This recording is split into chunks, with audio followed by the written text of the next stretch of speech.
régulièrement d'ailleurs davantage au regard de la situation qui se passe. Et puis, le ministre, on verra dans quelle mesure passer les messages. Parce qu'il y a des dispositions qu'il faut prendre, il y a des précautions qu'il faut prendre pour se prémunir et pour lutter contre cette maladie. Monsieur le ministre, vous avez la parole. Merci beaucoup, bonsoir à tous. Nous sommes effectivement encore devant une épidémie qui touche notre pays. Je rappelle que la position géographique de notre pays, son environnement expose à beaucoup d'épidémies. Nous sommes en train de gérer une zoonose qu'on appelle un pox, et nous sommes aujourd'hui confrontés à une résurgence du choléra.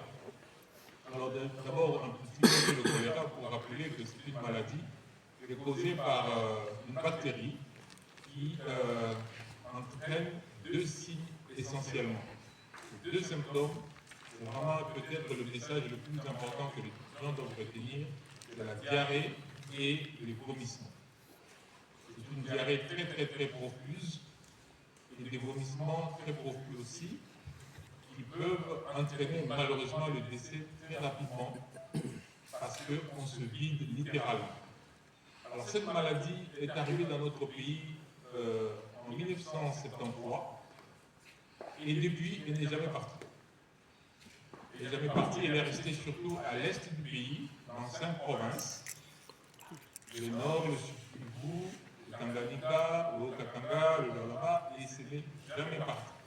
De temps en temps, ça ressort sous forme d'épidémie.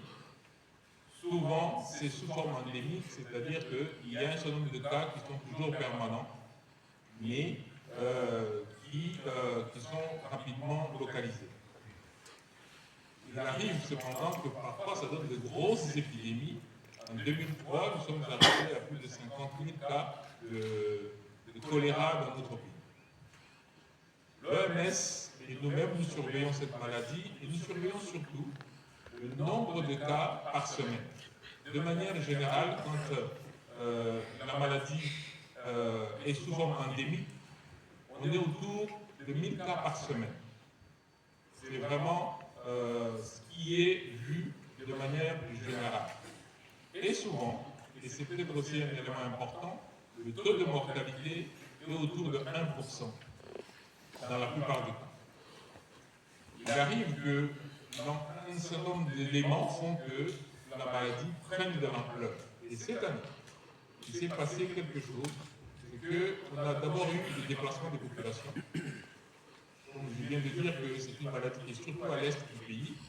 Quand ces personnes se déplacent, il y a des conditions d'hygiène qui ne sont pas respectées, malheureusement, la maladie apparaît. Deuxièmement, les inondations. Les inondations à Kinshasa, en fait, on voit que la maladie essuie le long des rivières. On voit qu'elle se déplace de l'est vers l'ouest. D'ailleurs, le premier cas qu'on a eu à Kinshasa, c'est un policier qui est venu de l'est et qui a développé la maladie.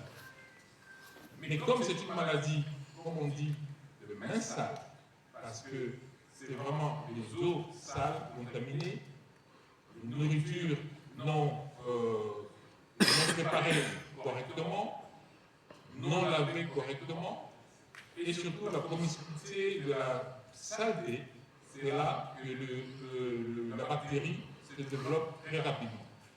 Et donc, à cause de ces inondations, nous avons vu émerger très rapidement cette maladie.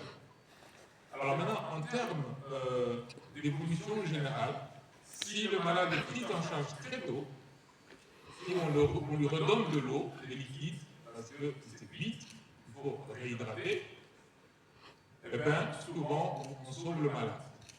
Et en plus, on donne aussi des médicaments, notamment des antibiotiques. Cependant, à cause des inondations, à cause des facteurs d'hygiène que je vais développer, on a vu un nombre de cas, et le nombre de cas augmenter très vite.